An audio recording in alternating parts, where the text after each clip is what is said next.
Oh, yeah. Oh, yeah. Welcome to the Gridiron, baby. Hey, you're checking me out on YouTube. You give this video a thumbs up or share this video. That'd be freaking awesome. If you subscribe to my channel, thank you, thank you, thank you. If not, please go down below, hit the subscribe button, hit that bell icon. That way, next time I go live, if I put a video out, you'll be notified. And it's free of charge. What do you got to lose, right? It's free of charge. But if you are subscribed to my channel, thank you, thank you, thank you. In the description box below, the very top link takes you to my membership page. I got 3 different membership levels. If you want to help support my channel out, each membership level has their own little perks to them. So, if you want to help support my channel out, it would mean so much to me. Once again, I thank you in advance. Thank you, thank you, thank you. And also, just a little ways down in the description box, there's a link that takes you to my Facebook group. It's called the New York Giants, the Gridiron. It's my Facebook group. It's doing simply marvelous, might I add. We have over 9,100 members in the group. Basically, if I'm alive and breathing, and if I have internet access, I'm putting stuff in that group down there 365. Right? So it's called the New York Giants, the Gridiron. It's my Facebook group. Please join it. You won't be dissatisfied. I promise. All right, all right, all right. Well, another day, another dollar here, right? The one thing, it's just, I don't know. I don't know. Just kind of was getting a little under my skin there and all and everything. It's just, oh, hold on. Gotta move the chair for my buddy Randy here. Hold on, buddy. Hold on, let me move the chair for you. All right, Randy's here. We can continue. All right. Now, it's not like so much this year. It's the $37 million. Because Brian Burns this year, what's he counted for? Cap hit $15.5 million. Let's see, what's his cap hit next year?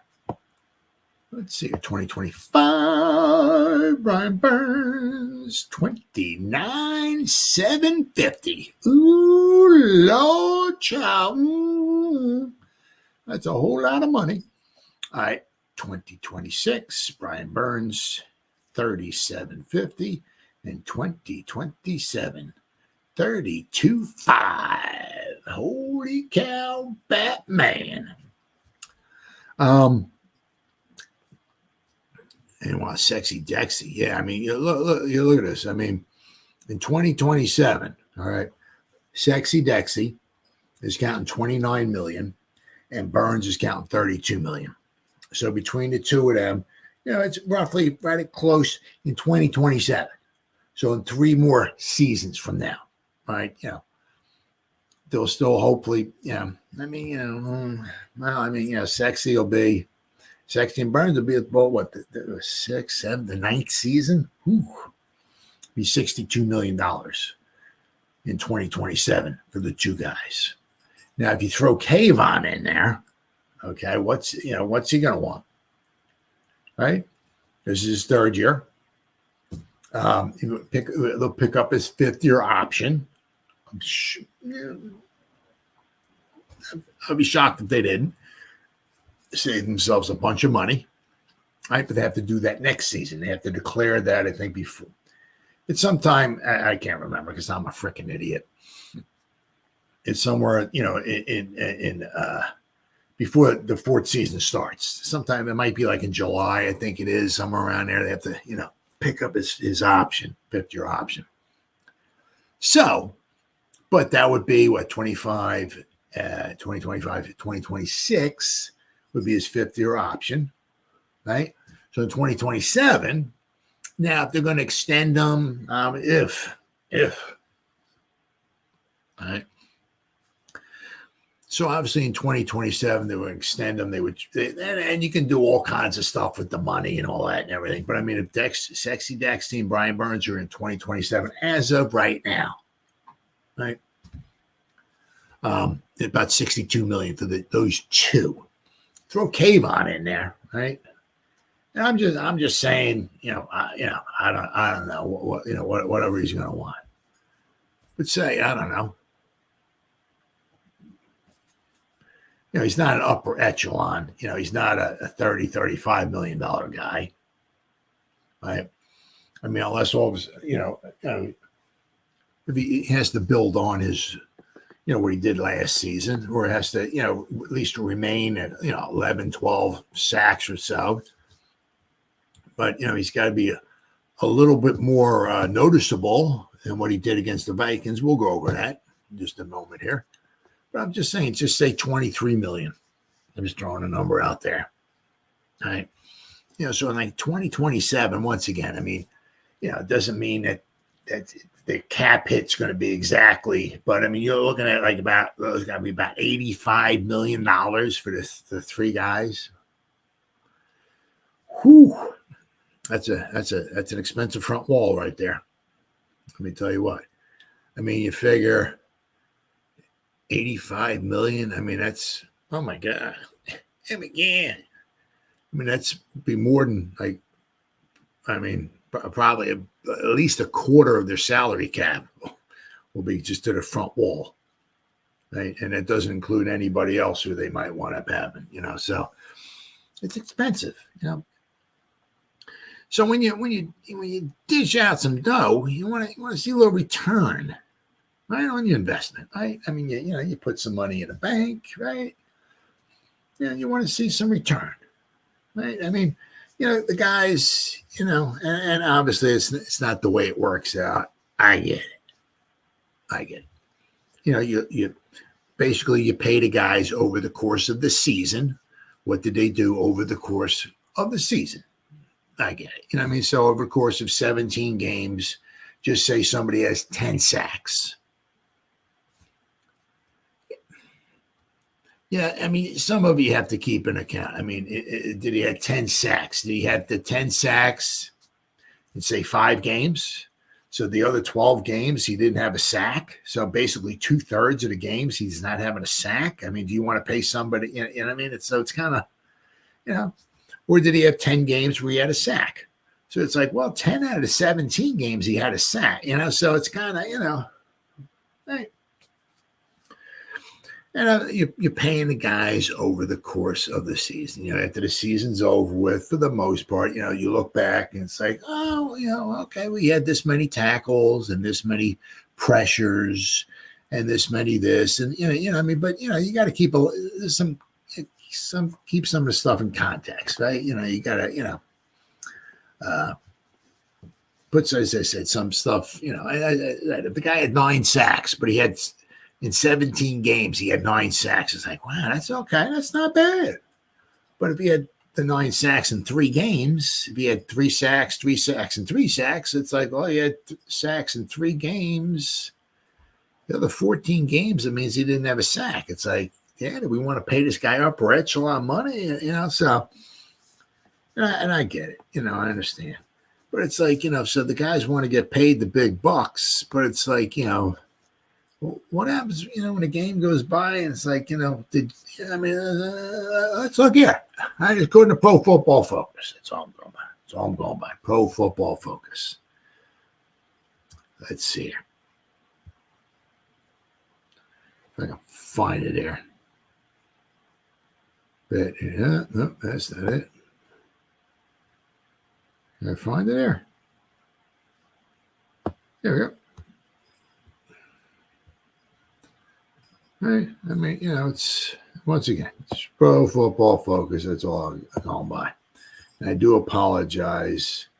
I have a bulb that blew out in the bottom corner over here. So there's like a patch over here that's kind of a little dark. There must be a bulb that blew out somewhere along the line. About a week or so, about a week ago, bulb blew out. So that's why everything else over here is nice. But it's all dark over here. But I mean, if you look here down at Kayvon, okay, the guy wants, he was in there for 41 snaps. He had, according to PFF, now they all have their, PFF and, next gen stats and stuff like that. They all have, they might have little differences and stuff like that, but according to PFF, because I don't have next gen stats, right? But according to PFF, Kayvon, he had 1 pressure. He had a hit. He got a quarterback hit. And he missed a tackle. His missed tackle, apparently he was in on, or he had a chance to make 1 tackle, and he missed it. Now, exactly which one that was, I don't know. But according to PFF, who actually had people looking at what's going on, right? They think he missed the tackle. But I mean, 41 snaps. The guy's making $8.5 million this season. I mean, tackles, none. Assisted tackles, none. I mean, all he had, he was in there for 41 snaps. He had one pressure. That was it. So he's $8.5 million. As I said, now with Burnsy, he is only counting. Let's see here. 15.5. So basically, between this year, between Kayvon and Burnsy, 24 million. They're counting 24 million total to cap because what they did with Burns is they took his cap hit, and they lowered this year, right? It's like 15.5 this year, but the next 3 years is around 30 million or so a year, right? The Goop Balls, what's going on, buddy? Goop Balls in the house. So I mean, but I'm doing is that his Kayvon's around 8.5 million per year, and Burnsy's a little over 28 million. So it's not quite 37 on the average. That's all I'm going by. It's not quite on the average. I mean, it's not quite 37, but it's close to it between the two of them. You add they're combined up, they're two together. It's like $37 million. So, now Burns, he had 4 tackles, according to PFF, right? If he goes someplace else, they might say he had 5, might say he had 3, whatever. I'm just going by PFF, right? He had 4 tackles, and he had a hurry. He had one hurry. He had a hurry, and Kayvon had a hit, right? No sacks, nothing. So between these two guys, there was two total pressures. There was a hit and a hurry, and there was 4 tackles for your $37 million. I mean, I'll tell you what, Sexy Dexy, I mean, the dude, performed. He had a sack, he had 5 hurries. Let's see. I said he just had 1 tackle. He had 1 assist, no missed tackles or nothing. But, dude graded out at a 92.6. Pass rush was a 92.3. I mean, he was constantly collapsing the pocket. He did a phenomenal job. Sexy earned his money without question. But I mean, Burns, 53.8. And I say Kayvon, 38.9. Very weak. Very weak. We got to get more better performance out of that than those guys. I said Dexter did good. Hopefully against the Commanders, things will turn around a little bit. Now, Kayvon's done very well against the Commanders in the past. Every year's a new year. But, these guys want to get paid. We need to see some production, from, there were times the pocket was being collapsed. I get it and all and everything. But, it just takes you back, to something like what back in the mid 80s with LT there, the NASCAR package, right? Back, the couple Super Bowls we won. When the other quarterback drops back to pass, it's like you just expect the pocket just to collapse on him, and he only has 2 seconds, 3 seconds or so, and then somebody's going to come in there and rip his head. That's what you expect. That's kind of what I was expecting here.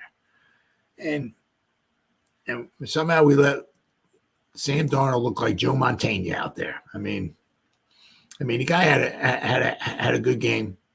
And I'll be following him.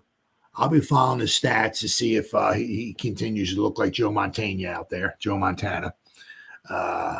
Chances are he won't be, but we got to get better results from Burnsy and Kayvon. I mean, if you look, let's see here, pop this up here. Let's see here. There we go. All right. Now if we look here, right? Oh my God. 36 million. Okay, anyway. You see, our three of our top five guys, Burns, Sexy, and Thibodeau. And Burnsy, as I said, he's only making $15.5 million. His cap hit this year. That's it. So that just his cap hit. He's got signing bonus, so he's making more than that. But I mean, it's just his cap hit this season, right? But but between so you got what about 30? He's got almost $40 million just a cap hit this year, right? Between Sexy, Burns, and Kayvon, $40 million. As I said, Dexter's earning his money, but these guys got to do better than that. Now I'm gonna in a little bit. I got there's an article here I saw that some guy let me see who the heck is it there? Nope. This is from Fantasy Life. Who is this here? From John Lageza. It's from Fantasy Life. He says, bet the New York Giants in week 2. Are you serious? And he said yes. So he's gonna okay. I don't bet, so I don't bet when I learn my lesson without question about betting and everything like that. So I don't bet. But one thing I did say was that if you want to make money, bet with me, right? All you got to do is bet whatever I bet the opposite, and you'd be golden. Now, for example, right, last year I drank the Kool-Aid. For some reason, I hit the crack pipe before I came on, right? And I said, take the Giants week 1 over the Cowboys. Be close. But I think the Giants, improved enough. I think the Giants would, whoo. I also said the year before that, I said Tennessee would be the Giants. Wrong there. Then I said the second year, the Judge era, I also said there's no way Denver's coming in here week 1 and beating the Giants. Ain't no way. Well, I was wrong there. And of course, this week, last week here, I said it would be a close game. I can't remember what I said, but I mean, I said what I say. I can't remember. It was 24-23 or 24-21. But I said take the Giants this week. So I said the only way you can make money, listening to me, is whatever I say, you do the exact opposite. And once again, it worked out again. But we got to see better results from our pass rush, without question. I mean, these guys got to, they got to do better. Very, very, very disappointing. Very, very disappointing. Now, we did sign a new punt returner, Ihmir Smith-Marsette, and Carter Coughlin went to the practice squad. But Ihmir didn't do too badly last year with Carolina as far as a punt returner. Now let me show you here. Show you over his. Let's see. I gotta find it. There we go. Now he didn't do too bad. Now this was. I'll show you some of his stats too. I mean, he didn't play a lot on offense. Was this offense? Yeah, his offense last year with Carolina. Carolina, he played in 123 snaps, grand total of 123 snaps. So he did not play, especially you could see here in the beginning of the season. I mean, week 1, he had 2 snaps, 3 snaps, 5, 6, 1 snap, 1, 7, 12. Last week, 9. The most snaps he had in the game last year was against Nolans. He had 26 snaps in week 14. So, I mean, but, he had some okay games. He had some bad games. Graded out overall as 63.6, according to Pro Football Focus. That's all I'm going by. But in let's see, 2022. Now this is his offensive stats. Okay, offense. But in 2022, he was with he played for a couple teams, Chicago and Kansas City. Right. He played in a grand total of, what was it, 70 snaps. And then he played for Minnesota. So basically, well, let's see, 1, 2, 3, 4. So he's played on 5 teams now, or he'd be on at least his 5th team in the last 4 years. 2021, he was with Minnesota. He had 86 snaps in 2021, offensive snaps. I'll go over his special teams in just a second here. So 2021, he was with Minnesota. 2022, he's with Minnesota. 2022 was Kansas City and Chicago. 2023, he was at Carolina, and this year he's with the Giants. So I mean, plus I didn't look to see what other plethora, quite possibly, of practice squads or whatever else he was on. But Giants, there's at least a 5th team he's on in the last 4 years. So don't be expecting all kinds of stuff, as far as unbelievable offensive production from him.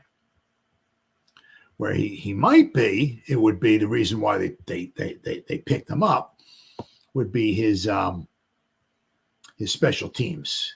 Now let's see. You can see here. Yeah, I know. Once again, I apologize. The bottom of my screen over here is the bulb is blown out, or something's fucked up with it. Minnesota is 2021 special team snaps 15. 2022, let's see. All right, with Chicago, he had 2 special team snaps with Chicago in 2022, and then Kansas City against the Raiders in Week 18, he had 1 on a kick return, 1 snap. But last season with Carolina, he had 149 special. His punt returning. Ding, ding, ding, ding, ding, ding, ding. He graded out at 82.2. While you watch that, I'm going to look at this. Here's Pro Football Reference. Let's see here. He was in 17 games last year for Carolina. So he played basically in every game. He didn't start any, but he was in 17 games. Special returner. He returned 37 punts, 322 yards, 8.7 yards a return. He took 1 to the house, 79 yards. So he returned 1 for a touchdown. See, kickoff returns, nothing. He was a punt returner last year for Carolina. The other years he was a kickoff returner for Minnesota and for Chicago. Right. But last year he did pretty well with Carolina as far as returning punts. So that would be why. Be the biggest reason why the Giants, bringing him in. Let's see, 2023. So let's see. So last season with Carolina, all right, he was in all 17 games as on the special teams, 149 snaps, 10 kick return, 10 snaps on kick return, 50 on kick coverage. So he brings home the bacon and he fries it up in the pan. So he returns the stuff and he runs down and makes tackles too. So punt return, 82 snaps, and punt coverage 7. So now this is probably the one I'm thinking here. Punt 88.3, quite possibly that's the one that maybe he took to the house maybe last year. So, but let's see. Unfortunately, Gunner is just been jinxed this year so far with his injuries. So, it says one day after the season opener, the Giants signed wide receiver return specialist Ihmir Smith-Marsette among a series of roster moves. Carter Coughlin with his pectoral was placed on the practice squad injured list, while Curtis Bolton, another linebacker, was signed back to the practice squad after being released on Saturday. So he got released on Saturday. A couple of days later, he's brought back. You need a scorecard to keep up the practice squad. A fifth-round pick by Minnesota in 2021, Smith-Marsette has played in 33 games with one start across his career with the Vikings in 2021 and 2022. He was with the Bears in 2022 and the Chiefs in 2022 and 2023, and then the Panthers in 2023, who released him at the end of August. So, in 17 games with Carolina last season, the 6'1", 185-pound returned 37 punts for 322 yards, 8.7-yard average, including a 79-yard touchdown in Week 10. Okay, at Chicago. Smith-Marsette also scored on a 20-yard run for the Panthers in 2023. Overall, Smith-Marsette's offensive numbers include 14 catches for 182 yards and 2 touchdowns. So, along with 44 yards in addition to 9 rushing attempts for 73 yards and a score. So, yeah, I mean, once again, you got to keep stuff in context here and all that, right? But if you look, he has 9 rushing attempts for 73 yards. It's 8 yards a carry and 1 score. So, at that rate, you're looking at 9 attempts, 1 touchdown. Not bad. You look at it, too, it's 14 catches for 182 yards. So, that's 54, 68. So he's averaging 13 yards of reception, 2 touchdowns. So 14 catches, 2 touchdowns. So 1 out of every, just, small sample size. I get it. But last season on a piss poor team, 1 out of every 7 catches went for a touchdown, 13 yards of reception. So he's touched the ball 23 times. His overall offensive numbers, touched the ball 23 times and scored 3 touchdowns. So, and that doesn't include, once again, his punt return for touchdown either. So, a native of Newark, New Jersey. So he's right up there, baby. He's right up by the stadium. Right by the stadium. Smith-Marsette helped. We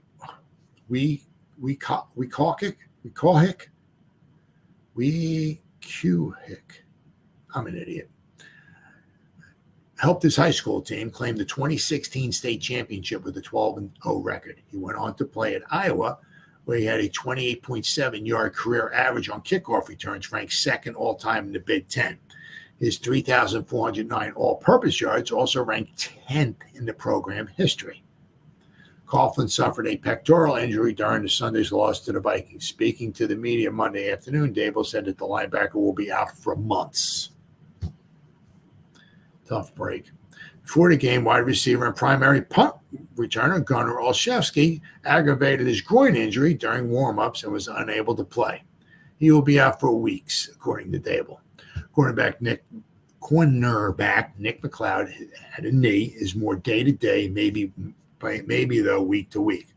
And wide receiver Darius Slayton is in the concussion protocol. Now, the good, the bad, the ugly, whatever, about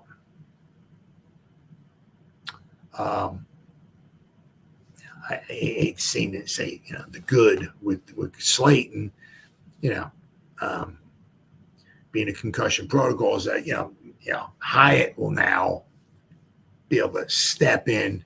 I'm not saying do what he can do or nothing like that, but he's going to get more snaps because apparently he was not very happy. I don't blame him. I wouldn't be either. You get all juiced up and, all excited and this, that stuff and everything. You go through training camps, year 2, you didn't get used a lot last year. You work on your craft and this, that, and the other thing, and they hardly use you in week 1. So I'd be a little aggravated. I was apparently according to who, I can't remember who it was, but one of the reporters said that he kind of got dressed kind of quickly and left the locker room kind of quickly, so he wasn't around really to answer questions. I'm sure he was not very happy. But this week, with Slayton concussion protocol, that doesn't mean he's out. He's in, so I mean, I don't know if he's going to pay, he'll be able to play, but if he doesn't, Hyatt will go in there and get, at least get a bunch of reps. Now, it's hard to say. I like Slayton in there, but I said at least Hyatt will get some snaps in there. I'm going to go over some stats here, right? It's a different season and all of that, but so I'm going to go over some Washington defensive snaps. So maybe we might have a chance maybe to get some points or maybe some yards this week. So we'll have to wait and see. But let's see here. At this, that.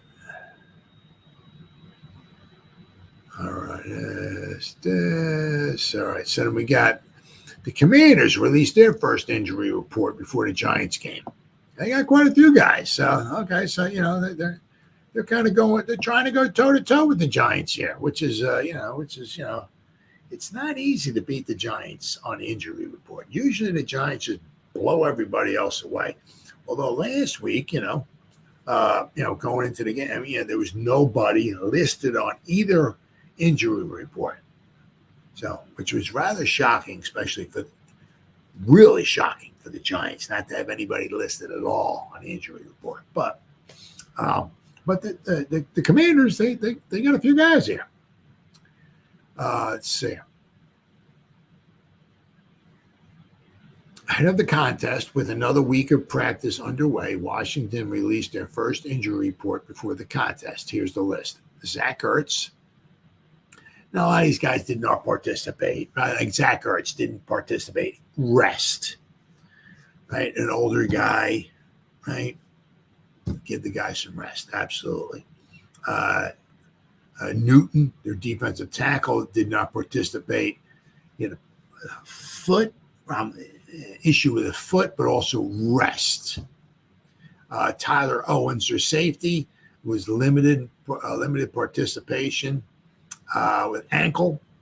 Brandon Coleman, let's see here, was apparently full participation, but he has a shoulder.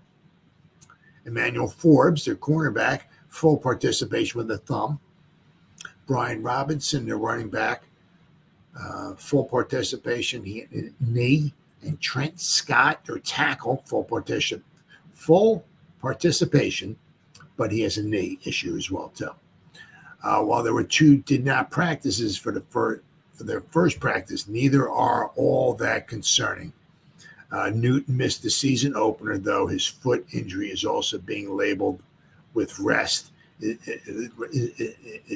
seems like he's on the up and up. So, I mean, quite a good chance that he might wind up playing.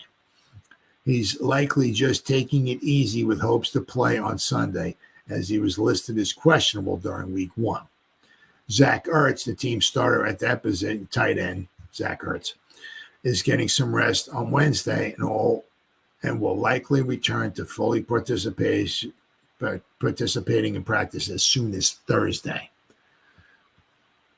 So they got some guys on the list there, but it's really looking like a lot of guys are will be practicing. It's like doesn't seem like anybody's maybe totally doubtful or out or anything like that.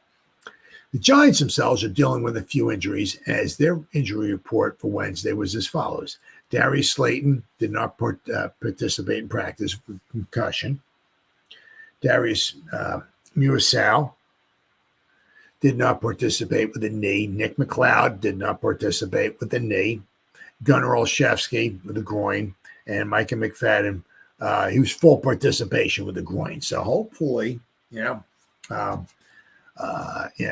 Mursell got injured. He had a knee, but if, hopefully Mike will be able to go in there and hopefully be able to get a full amount of reps.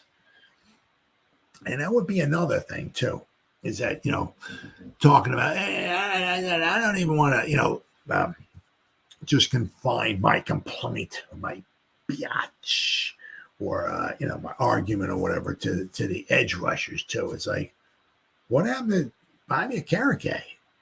Yeah, I think he had 2 tackles. What happened to the tackling machine? Between Akarake, Burns, and Thibodeau, I think there was like 6 tackles between the 3 guys. It's like, if you look at Sexy Dexy, he hardly had any tackles either, right? But, with his pass rush and everything, so you can't argue there. But between Akarake, Thibodeau, Burns. So what would that be? 28, 38, about at least $45 million a season on an average between the three guys. We got like 6 tackles out of them. Bobby Carrick, 2 tackles. Where was he at? I mean, he did scoop up the fumble, when before it went out of bounds, right? Phillips put his helmet on the ball, knocked the ball out. Carrick just got it just before it went out of bounds. Really heads up play and all that and everything. But, I mean, where was he at? Right? Usually he's like sideline to sideline, all over the place and stuff like that. 2 tackles. Very disappointing. Very disappointing. See, then we have another thing. It's the same thing. It's sort of another injury report here. Week 2 injury report. Statuses for the Giants versus Commanders. Let's see. It was the same thing. McLeod with a knee. He did not participate. Muasau with a knee did not participate. Gunnar Olszewski did not participate with a groin. As I've said before with Gunnar, he could be weeks. He could be a couple weeks. Slayton's concussion protocol. He did not participate. But Micah McFadden, he was full participation, so that's good. I said, 1, 2, 3, 4, 5, 7. The Redskins had 7 guys on their injury list, but kind of like 2 of them were kind of like rest. And so out of the 7, right, for the Commanders, I say Redskins, Commanders. 2 of them were rest. The other 5 guys, 4 out of the 5 who have injury designations were full participants in practice. There's only one guy, Tyler Owens, their safety, with an ankle who was just limited.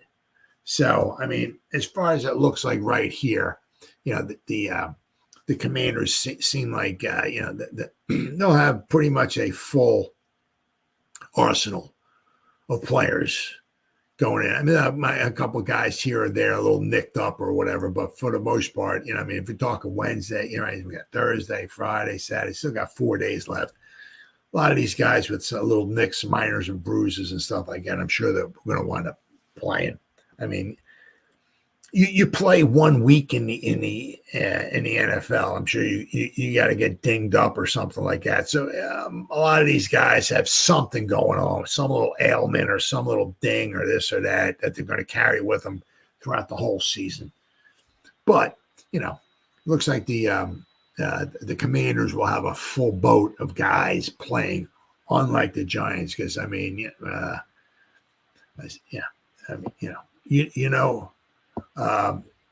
let's see. Gunner's not playing. That's a given. Micah McFadden, hopefully he will. Darius Slayton, you're not sure. Right? He gets a concussion. Will he be back the next week? Ooh, not so sure about that. But Muasau and McLeod, they got knees. So we'll have to wait and see. But we do know at least one guy, Gunnar Olszewski, will not be participating in the game on Sunday. Let's see. So, and the Giants, they made some roster moves, right? With 2 roster spots open, the Giants have re-signed fullback, tight end Jakob. I could say Jacob, but it's Jakob Johnson, and signed wide receiver returner Ihmir Smith-Marsette to the 53-man roster. 25-year-old, 6'1", 185-pound Smith-Marsette was originally drafted in the 5th round of the 2021 NFL draft by the Vikings. He has spent time, I was saying before, with the Vikings, the Bears, the Chiefs, and the Panthers. And now he's with the Giants. The Panthers cut him in late August. Smith-Marsette has played in 33 regular season games with 1 start, catching 14 passes for 182 yards and 2 touchdowns. He has experience returning punts, 8.7 yard per punt return average with 1 touchdown, and he returns 20 kickoffs. Oh, I'm sorry. He's returned kickoffs 20 yards per return on the kickoffs. The team also re-signed inside linebacker Curtis Bolton and signed offensive guard. Well, he played center last year, though.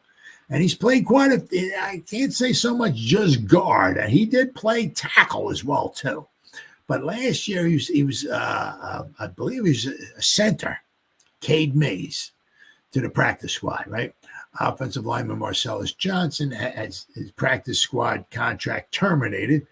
The 25-year-old Mays, 6'6", 325 pound, was originally drafted in the 6th round of the 2022 NFL draft by the Panthers. In 2 seasons, Johnson played in 27 regular season games with 7 starts for the Panthers. Carolina waived Mays in late August. Inside linebacker Cara Coughlin, pectoral, was placed on the practice squad injured list. So, all right. Let's see what else we got here. Okay. Let's see here. Giants wide receiver Jalin Hyatt aims to seize his opportunity, which is in front of him. Second-year receiver Jalin Hyatt didn't come right out and say as much, but when he abruptly left the Giants' locker room, he was not happy. Following their Week 1 loss to the Vikings, sporting the eye black was still on his face. So he didn't bother getting that off. He just, I don't even know if he even showered. Maybe just jumped in there, changed, and bolted. It was clear that he wasn't too happy with his role in the game, in which he only played 15 snaps, 4 of those coming in the first half, and saw 1 pass target. So in the first half, he had 4 snaps in the first half. Hyatt's mood likely didn't improve much if he caught wind of head coach Brian Dable's response about him being the 3rd to 4th receiver behind Malik Neighbors, Wando Robinson, and Darius Slayton. But now with Slayton, Hyatt's primary competition during training camp in the concussion protocol and his status uncertain for Sunday's game against the Commanders, Hyatt potentially has a chance to earn a bigger slice of the pie if he can deliver a solid showing. Dable confirmed that Hyatt, for whom the team traded up to acquire in the 2023 draft, would step in for Slayton if he's unable to clear the protocol, adding that he feels good about Hyatt stepping in if need be. Now it's up to Slayton to justify his head coach's confidence in him. Yeah, I knew a little bit going into it, Hyatt said about his limited playing time.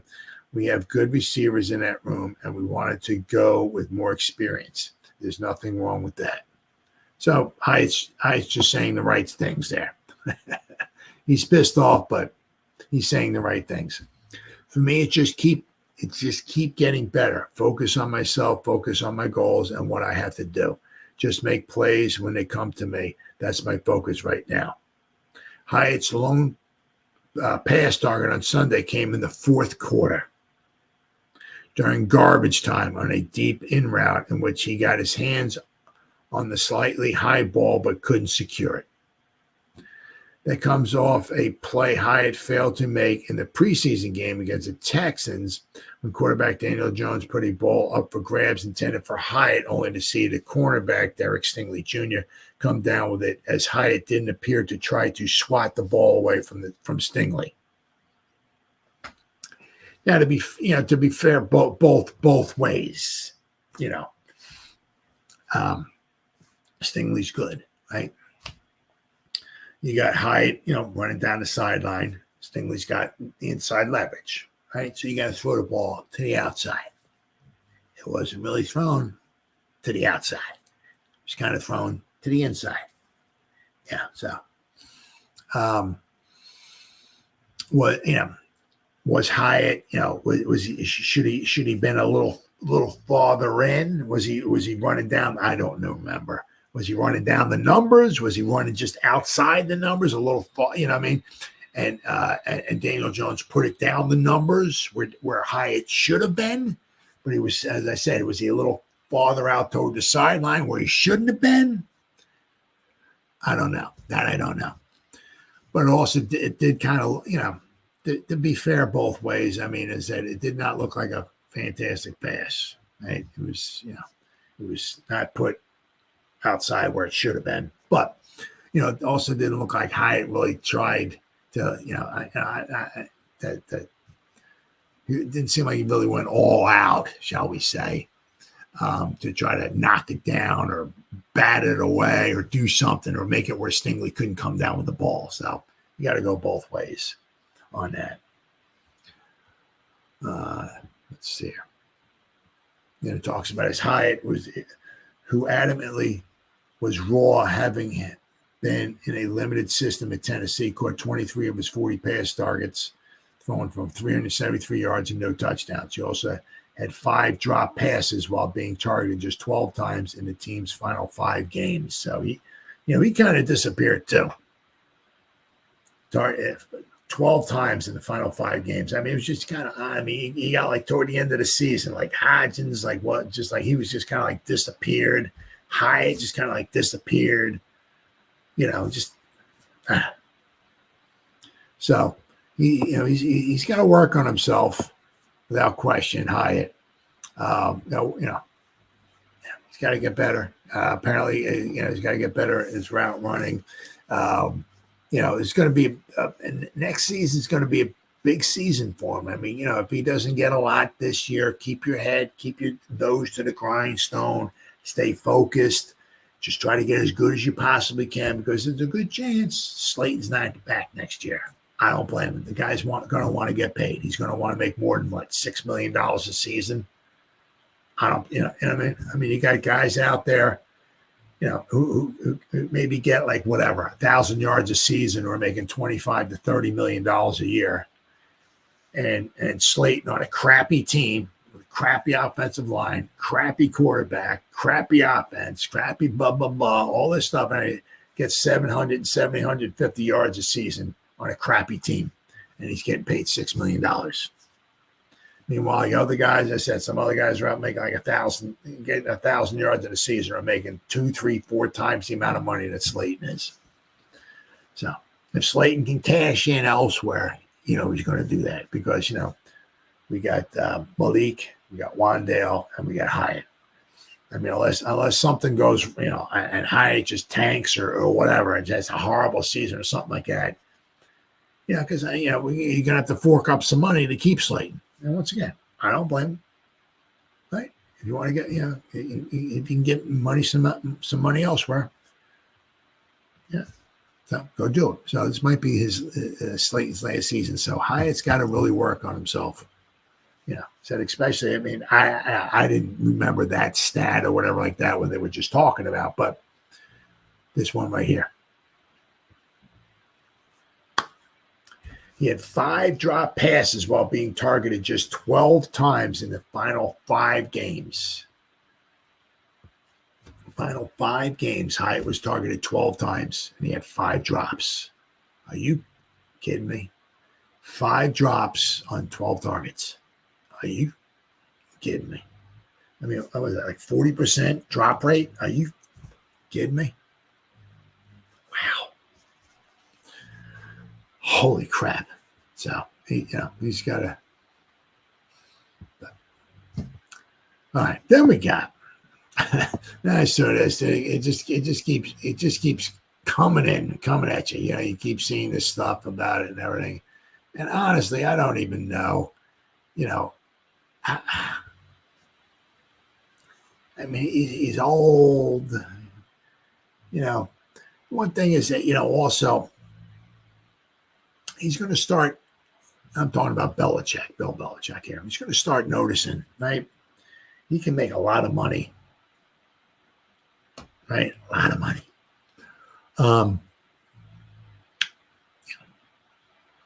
On talk shows or being an analyst or something like that. What he's got, he can make a lot of money. So after one season's over with, if he sees how nice and relaxing it is and all of that, it's like, wow, I made this amount of money last year, and I was talking about football, enjoying myself, having a good time.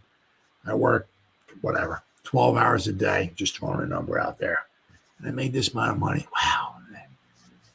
And I feel refreshed. I feel, wow, juice for life. I like, does he really want to go back to, 29 hours a day, right? For an organization, now he loves the Giants, absolutely loves the Giants. Does he want to come out of retirement and to coach a crappy team? Might be a crappy team that may not have a quarterback. Do you want to do that? And he knows the results are not going to be very good. And he knows he's not going to be coaching the team for 15 years. I'm just saying he can't turn it around. I mean, does he want to come back to the Giants on a crappy team with no quarterback? Coach for 2-3 years and get fired? Is that how you want to go out? Yeah. So I don't know. But I mean, he keeps seeing these. And this is it Julian Edelman? I think it is, yeah. Giants are enticing for Bill Belichick, coaching return from Julian Edelman said this. Belichick may be in media Mavan now, whatever the frick that means. But one of his ex-players is already floating his next head coaching destination. Now, you got to remember, I think it was 1975. He was with the Colts, I think in 1970. He was just like an assistant. He was making like $50 a week or some ridiculous amount. So we're going back to 1975. He was like 20-something years old, 23, 24 years old. So if he starts next season back with the Giants, it'd be 50 years he's been in the NFL. Now, he missed the 1 year, obviously, this year. But if he goes back, he started in 1975. Not many people watching this video been around since 1975. Right? I mean, once again, it's like, and you saw once Brady left, it's like, I don't want to say stuff passed them by. So I don't want to say that. But, it's like, if you don't have, I almost kind of wonder, like the past, like 5, 6, 7 years, whatever, if Brady wasn't there, how would his teams would have done? But I mean, you notice is that, when Brady was left, it's like, how did the Patriots do? Right? I mean, good God, he'd be coming here. We'd probably get Daniel Jones would be gone. We're going to Drew Lock and Tommy Chicken Cutlet Parmesan. I mean, the only one thing is that if the Giants, who knows? You don't even, and also that too. If Belichick comes, he's the general manager. He's probably going to be the general manager. So that means Shane's gone, Dable's gone. Right? So he's got to get himself a quarterback. Right? I mean, so next year will probably be a bad season. Right? I mean, is he going to, go through, come back next season, 17 games, and we wind up being 4-13? Is he going to want that? And he's going to be, let's say, how old is he? Bill Belichick is. I should have just typed in how old is Bill Belichick. That would have made too much sense. All right, 72. Okay, he's only 72. April 16th. I'm the 14th. All right, so next year he'll be 73. He'll be 73 years old. All right, so if he's taking over for the Giants, he'll be 73 years old. They're going to have a crappy season next season. If they get rid of Daniel Jones and Dable's gone and Shane's gone and all of that. And, right? If they don't have a quarterback, I don't care how good you are. Got to get a quarterback, right? So he's going to be 73 next year. They're going to have a probably crappy year next year if they have no quarterback. And then it'll be 74 and maybe start to rebuild, 74, maybe 75 by the time he can start turning, I mean, so, some of it also, it's kind of like, I'm saying, it's like, man, I can sit down, I go on different shows and we just talk football. Wow.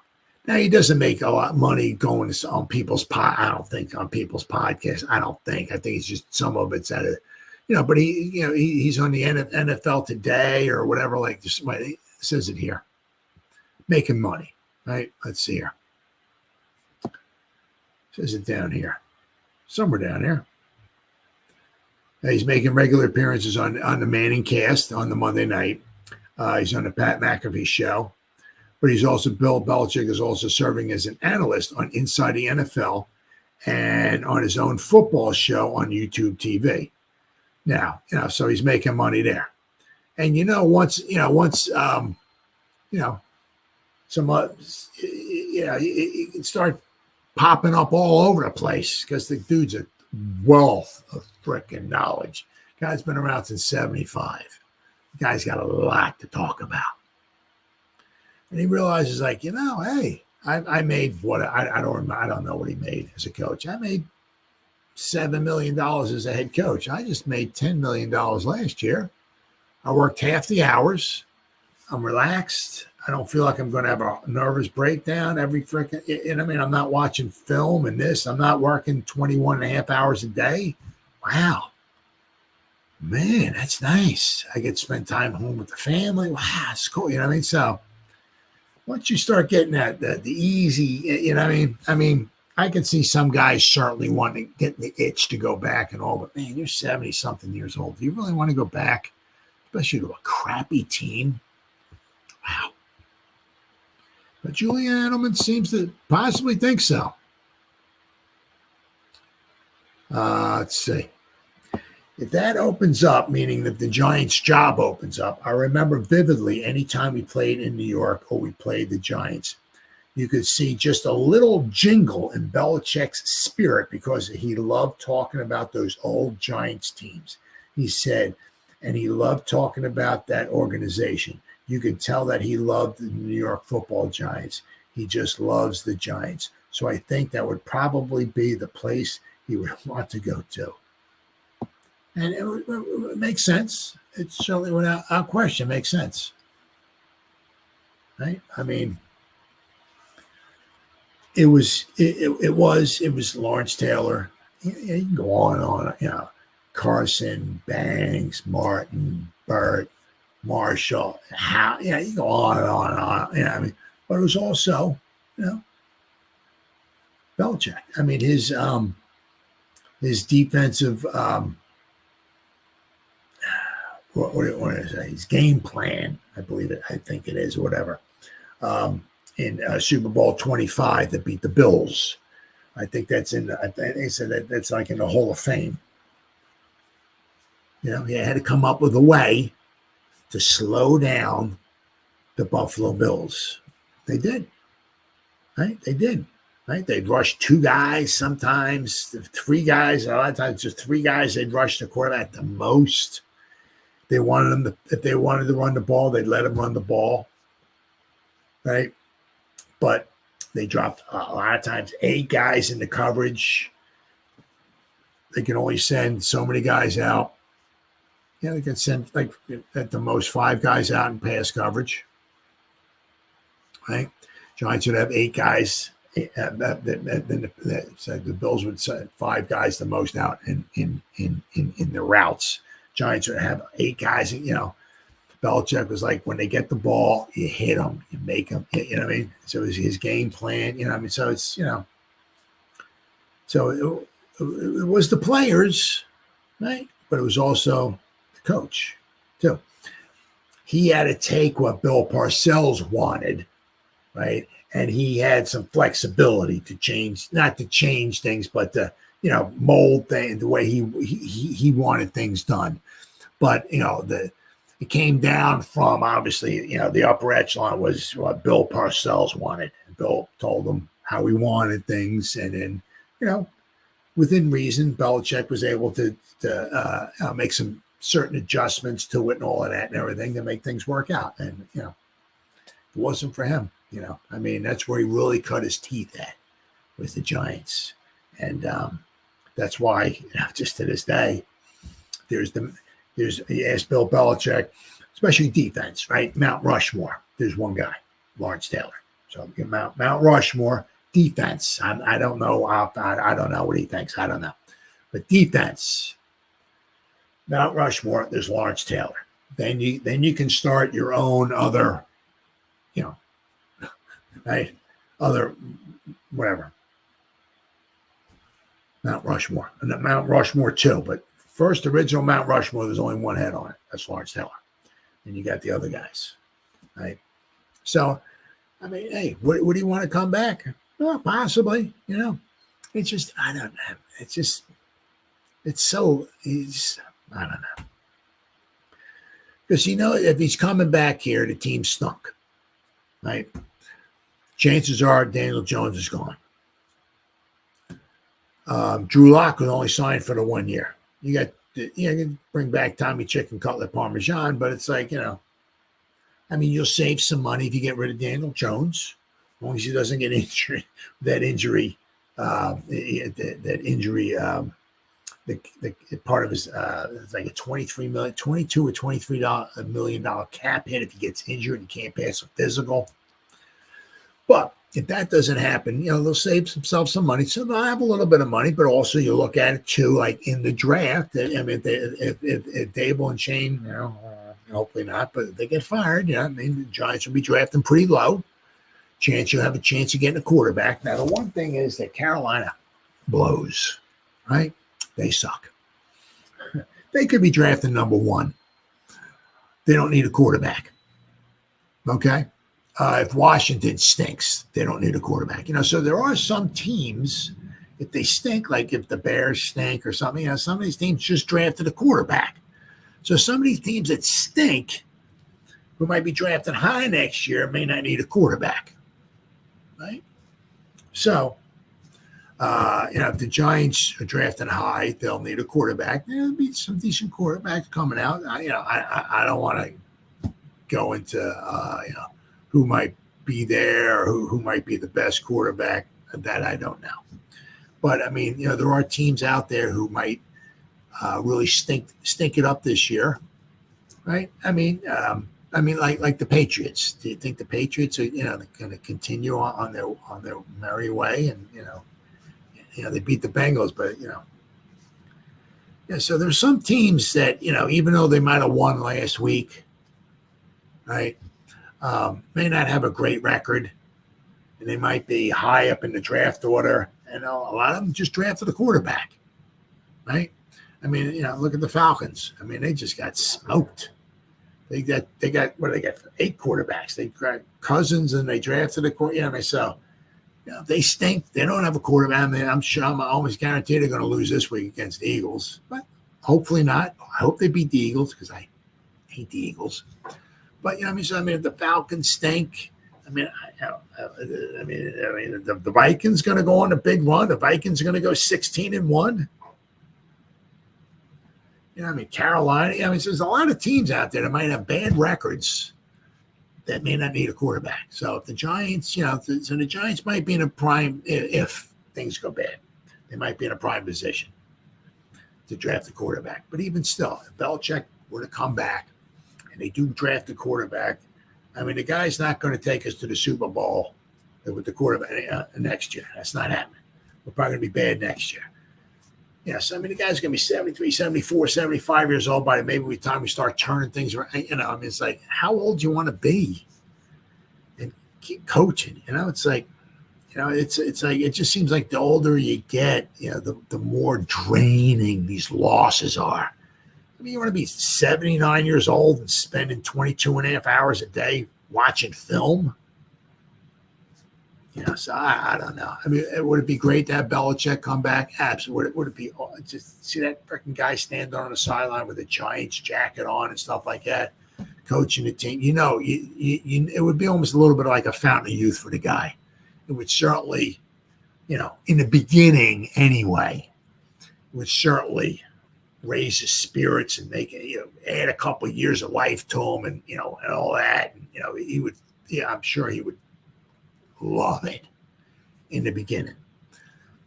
But as the losses start piling up and the media is there and, how bad the media can be here. If the Giants won 812-0, the media, if our quarterback threw one incompletion, right? We won 812-0. The media would want to know what happened on an incomplete pass. You guys suck. Oh, we just won 812-0. Oh, we don't care. You threw an incomplete pass. You guys blow. It's your problem. That's the media is an absolute freaking joke. But it's just I don't know. Yeah, I mean, in the beginning, he would give him a surge of energy, some youth to him, and all. He would absolutely love it to come back to Giants with the Maras and all that. Now he would love it. But man, you give him a year or two of just losing lousy football and all that stuff and everything, and you drain the heck out of him. Then the problem is, I said, if you go back to 2014, right? I mean, not you don't include this year, right? Just say we're not including this year. You go back to 2014. We've had 5 coaches, not including Spagnuolo, right? But we've had, for each one has lasted 2 seasons, right? Coughlin was 2014 and 15. McAdoo was 16 and 17. Shermer was 18 and 19. 2021 was Judge. 22 and 23 was Dable. Now we got 24 is Dable, right? But, and then if, so if we're getting rid of, once again, this is a huge if. Long way to go. A huge if, right? But if you get rid of them, they got to bring a new regime in, and then then the Maras, bring in. It's like, well, we're going to bring Belichick. Maybe bring Belichick, but it's like, how many years is he going to be? All I'm doing every 2-3 years is getting rid of a coach. And if Belichick wants to come in, he's going to be his own GM. And then 2-3 years later, he's going to retire. So Mara's going to need to get a new coach in here and a new GM in here. It's like he doesn't want to keep doing that. So I said, would it be awesome to see him on the sideline? Yeah, but there's so many negatives or cons. There's 1 or 2 pros and there's so many cons. I don't think it would be a good fit. But anyway, then there's one more thing I saw, which I thought was pretty cool. I mean, this guy's hitting the crack pipe pretty good. Pretty good. He said, bet the Giants in week 2. I'm like, yeah, you sure about that, man? But this guy here says, bet the New York Giants. Are you serious in week 2? And he said, yeah. Oh, yeah. John Lagezzi. I think that's what it says. He says, look into my crystal ball. The Giants among men. Week 2, the NFL's annual buy low bonanza, where everyone competes over the biggest overreaction to the very last thing they saw. I'll admit, even as a seasoned trader, I'm holding my nose for this one, but I'm betting on the Giants offense. I'm betting on the Giants offense. Wow. Do not call the authorities. I'm okay, he says. For better or worse, we're setting up against the leakiest defense unit in the NFL. I mean, and I'll tell you what, they did not look good at all against the Bucs. Not good at all. After not doing much to improve off of a disastrous 2023 campaign, so far Washington's 2024 defense already ranks 30th or worse in points allowed per game, 37. Defensive EPA per play is minus 0.28. Average drive distance, they gave up 44, almost 45 yards per drive. Wow, that's horrible. Time of possession per drive, 3 minutes and 44 seconds. Opponent's drive success rate, 77.8%. Holy cow, that's horrible. Then you get some of these stats are just ridiculous. Defensive EPA per dropback is minus 0.76. Opposing passer rating, 146.4.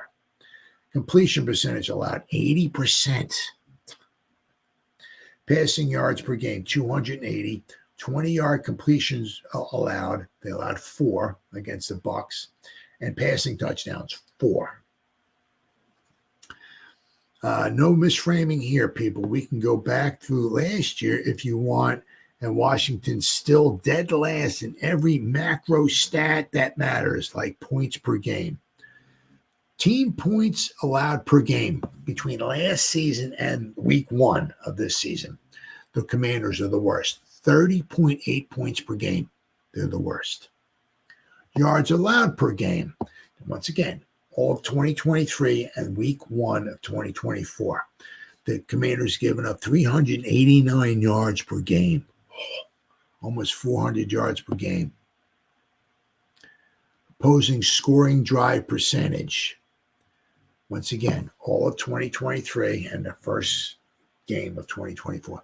Washington Commanders are the worst in football. 48.5%. Wow. Opposing scoring drive percentage, almost 50% of the drives. So if there's like 12 drives in a game, what's 10 to 12, right?